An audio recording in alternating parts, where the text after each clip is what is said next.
R এই যুৱ প্ৰজন্মক আপোনালোকৰ চৰণত ধৰি মিনতি কৰিছোঁ, এই সংস্কৃতিত নলাগিলে ভাগৱত নাপাতিব। আৰু এইখন আসনত মাৰিব নোৱাৰে, ধমকিও দিব নোৱাৰে। বাহিৰত গ'লে যদি ভুল কৈছোঁ আপোনালোকে ধমকিও দিব, আৰু আমাক মৰাৰ অধিকাৰো আপোনালোকৰ আছে।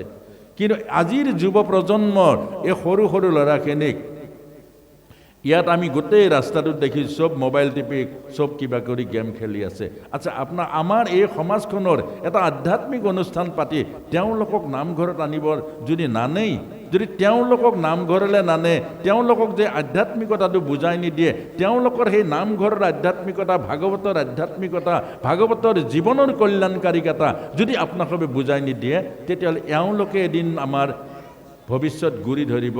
কিন্তু কেনেকুৱা গুৰি ধৰিব? সেইকাৰণে মই আশা ৰাখিম অহা কালিলৈ আপোনালোকে, আমিতো ৰাতিপুৱা যাম, অহা কালিলৈ বেয়া পোৱা ভাল পোৱাৰ কথাটো নধৰিব। যুৱ চামটো ইয়াত আনিব, বহিব, সৌখন ইমান ফিল্ড জাগা আছে, তাত অকণমান বহি। আজি মাৰোৱাৰী ল'ৰাসকল, বেংগলী, মই মাৰোৱাৰী সমাজত ভাগৱত প্ৰবচন কৰোঁ, বেংগলী সমাজত, বিহাৰী সমাজত ভাগৱত প্ৰবচন কৰোঁ। এটা টু শব্দ নাই, য'ত বহিবলৈ দিছে ত'ত বহি থাকিব।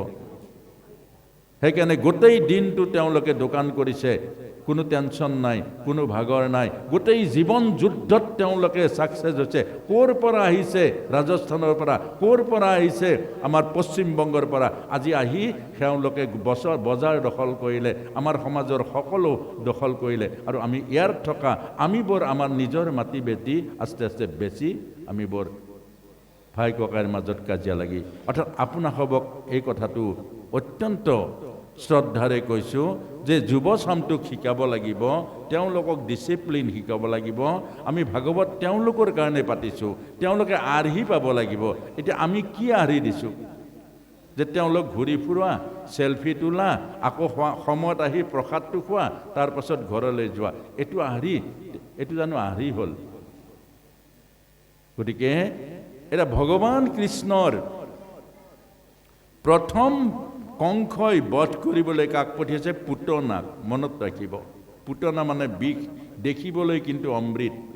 এই পুতনাই হ'ল মানধপাত।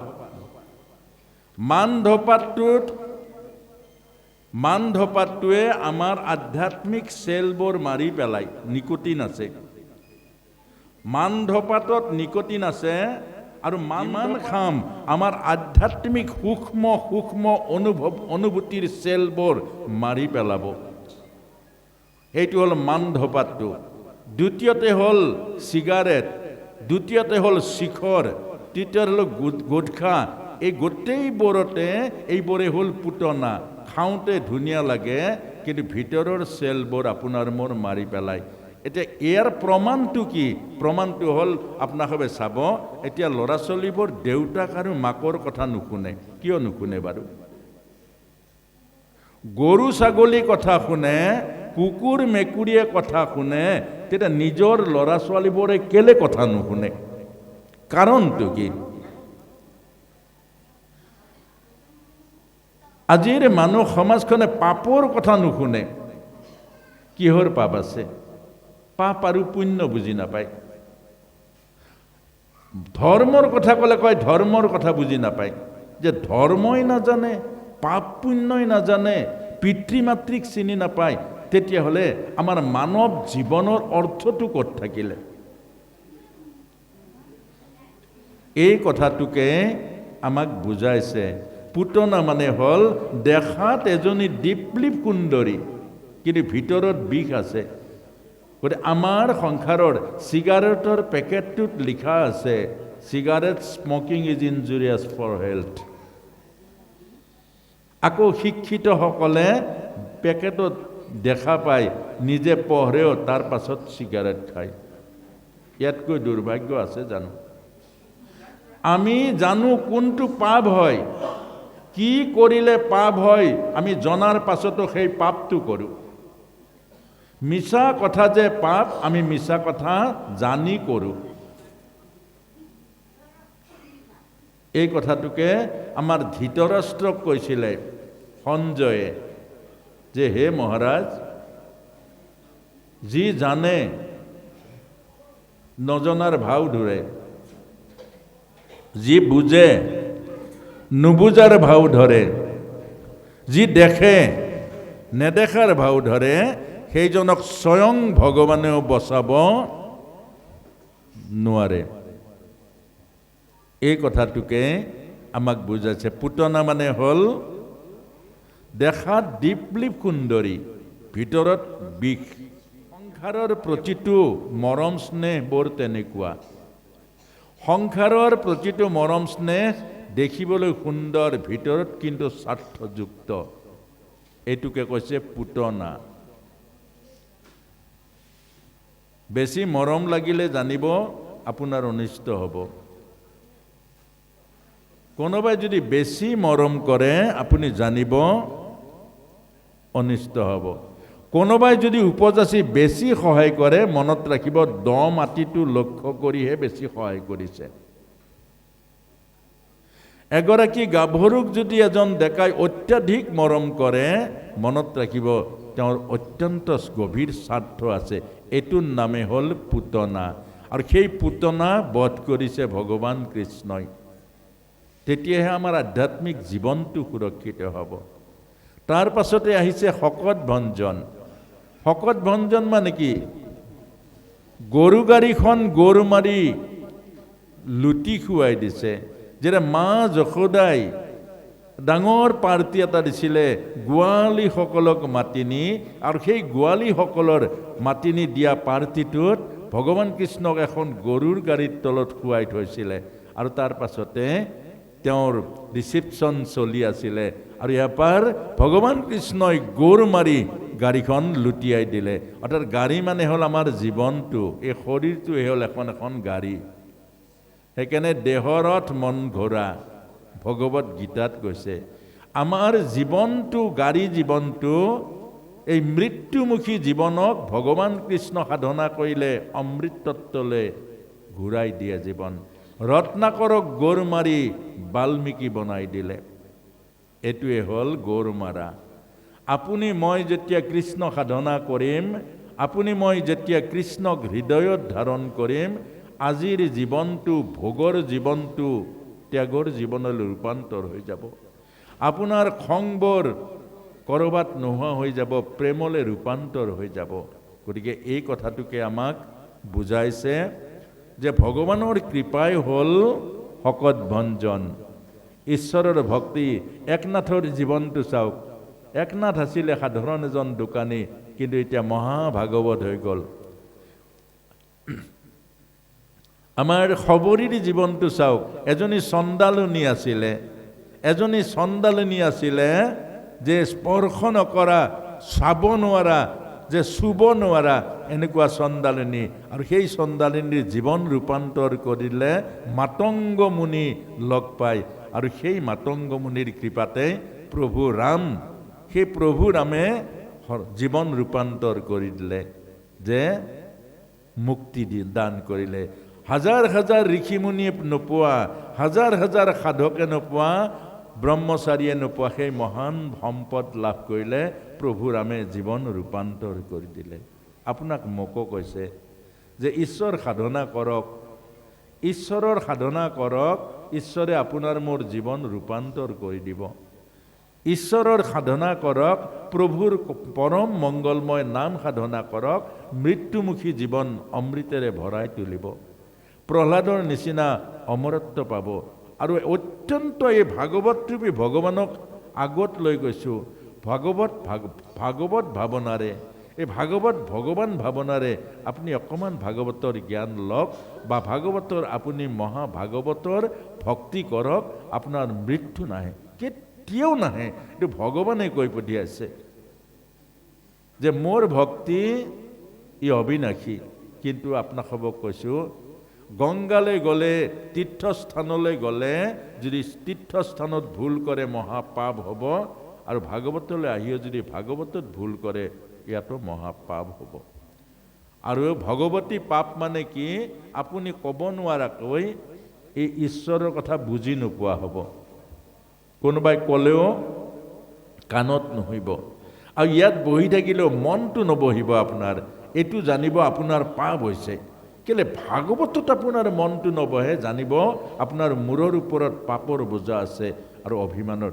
আৰু কেলে এইটো ভাগৱতে কৈছে, যেতিয়া দুন্দুকাৰীক ভাগৱত ক'বৰ কাৰণে গোকৰ্ণ বহিছিল, তেতিয়া দুন্দুকাৰী কৈছে যে মই ভাগৱত শুনিব নোৱাৰোঁ, মই ভাগৱত শুনিব নোৱাৰোঁ। কেলে মোৰ পাপ আছে, মই প্ৰেতাত্মা, মই পাপাত্মা, গতিকে মই ভাগৱত শুনিব নোৱাৰোঁ, চব পাৰোঁ, ভাগৱত শুনিব নোৱাৰোঁ। আৰু তেতিয়া 7টা গাঁঠি থকা এটা বাঁহৰ চুঙাত ভৰাই দি 7 দিন ভাগৱত শুনাই দুন্দুকাৰী প্ৰেতাত্মাক মুক্ত কৰিছিল গোকৰ্ণই। এইকাৰণে এতিয়া আমাক ভগৱান কৃষ্ণই কৈছে যে প্ৰথম হ'ল পুতনা বধ, দ্বিতীয় হ'ল শকত ভঞ্জন, তৃতীয় হ'ল চক্ৰবাদ।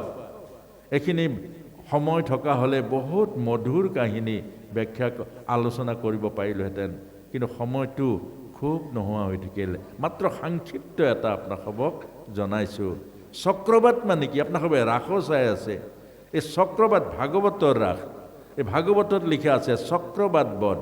চক্ৰবাদ মানে কি? আপোনাৰ মোৰ ভিতৰত থকা ক্ৰোধটো, এই ক্ৰোধটোৱে আপোনাক মোক ওপৰলৈ তুলি লৈ যায়, গুৰু গোসাঁইৰ জ্ঞান হেৰাই দিয়ে, হিতাহিত জ্ঞান শূন্য হেৰাই দিয়ে। ক্ৰোধত ভৱতি সন্মোহা, সন্মোহাত স্মৃতি বিভ্ৰম, স্মৃতি ভংসাত বুদ্ধি নাশ, আৰু বুদ্ধি নাশত প্ৰাণোচ্ছতি। এইটো ভগৱত গীতাৰ শ্লোক। এই খংটোৱে আমাৰ মৃত্যু দিয়ে। এবাৰ খং উঠিলে 10,000 আধ্যাত্মিক চেল মৰি যায়। খংটো এনেকুৱা ভয়ানক বস্তু। গতিকে ক্ৰোধটোৱে হ'ল আপোনাৰ মোৰ মৃত্যুৰ কাৰণ। আৰু সেই চক্ৰবাদ, ক্ৰোধৰ প্ৰতীক দিছে চক্ৰবাদ। আৰু সেই চক্ৰবাদৰ অৰ্থাৎ এই খংটো এজনেই মাৰিব পাৰিব, সেইজন ভগৱানে মাৰিব পাৰিব। এজন ভকত হোৱাৰ পাছত আপোনাৰ খং নুঠে। এজন ভকত হোৱাৰ পাছত আপোনাৰ খং ভগৱান কৃষ্ণই আপোনাৰ পৰা কাঢ়ি লৈ যাব। আপুনি নিৰ্মল হ'ব, ক্ৰোধ শূন্য হ'ব। আপোনাৰ বুকুৰ মাজত ক্ৰোধৰ ঠাইত প্ৰেম আহিব, আৰু সেই প্ৰেমেহে ভগৱানক পাব পাৰিব। এইটো চক্ৰবাদ বধ। তাৰ পাছতে ৰজ্জু বন্ধন। মা যশোদাই ভগৱান কৃষ্ণক বান্ধিছে। কেলে বান্ধিছে? কেলে বান্ধিছে বাৰু? ভগৱান কৃষ্ণই গাখীৰৰ মলা, চৰু, দধিমুখন মথনৰ সকলোবোৰ ভাঙি পেলাইছে লাঠিৰে মৰিয়াই মৰিয়াই। কেলে ভাঙিলে? এতিয়া ভগৱান কৃষ্ণই কেলে ভাঙিলে? মা যশোদাৰ এদিন কোচত উঠিছিলে ভগৱান কৃষ্ণ। মা যশোদাই বুকুত সাৱটি ধৰিছিলে, আৰু ভগৱান কৃষ্ণই ডিঙিত সাৱটি ধৰিছিলে। ৰাসৰ আপোনালোকে দধি মথনৰ দৃশ্যটো মনত পেলাওক। তেতিয়া ভিতৰৰ পৰা ক'লে ৰাণীয়াই গাখীৰ উতলি পৰিলে, আৰু লগে লগে মা যশোদাই ক'লে বাছা নামাচোন।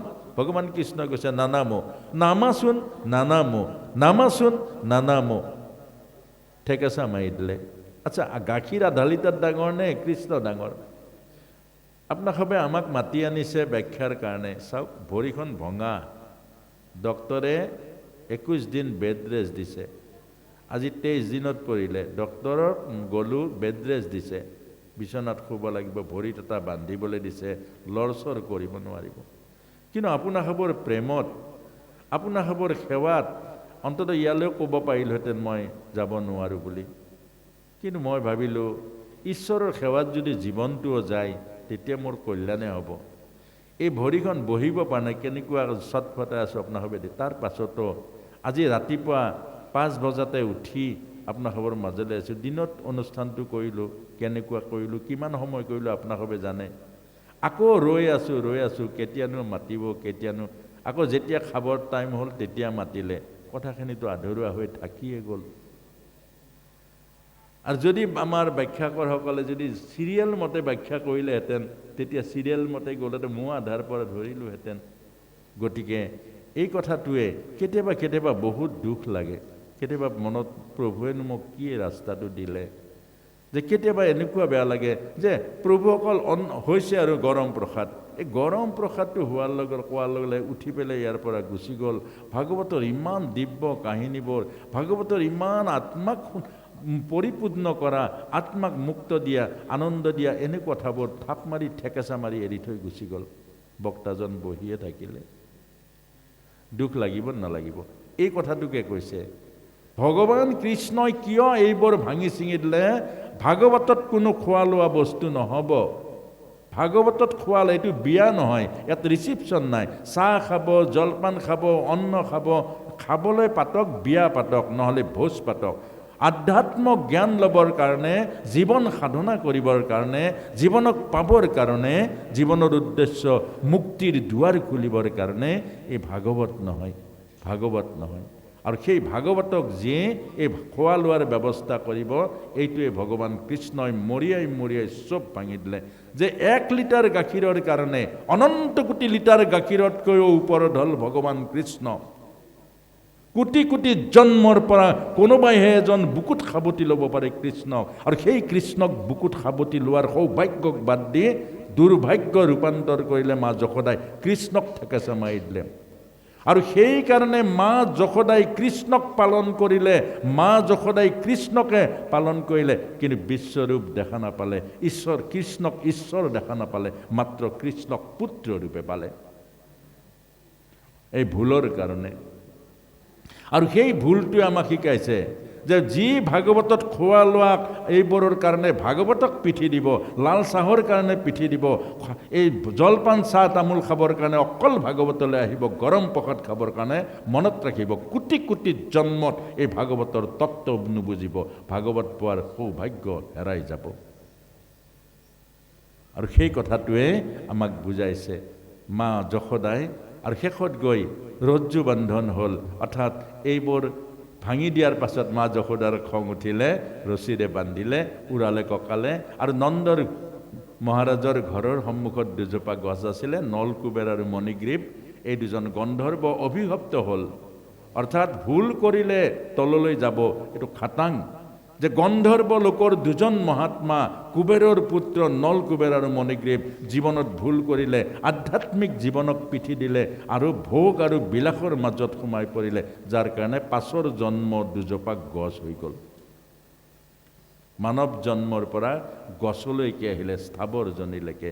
আৰু ভগৱান কৃষ্ণই এই উৰালটো গছৰ মাজেৰে পাৰ কৰি উৰালে কঁকালে বান্ধাৰ সেই ৰছীডাল নি কমৰ ফান্দিয়া বল দিলাব নমালি, আৰু গছ দুজোপা ভাগি পৰিলে, আৰু কুবেৰ তনয় দুজন মুক্ত হ'ল। আৰু তাৰ পাছতে ইয়াতে শিশুলীলা সমাপ্ত হ'ল। এতিয়া গুষ্ঠলীলা চলি আছে ব্ৰহ্মা মোহনলৈকে। অকণমান সেইখিনিকে কৈ, একেবাৰে চমুকৈ কৈ আমি সামৰিম। আপোনালোকেও যাব পাৰিব, বা ইয়াত অকণমান যদি প্ৰসাদ ল'ব লগা আছে তেখেতসকলে প্ৰসাদো ল'ব পাৰিব।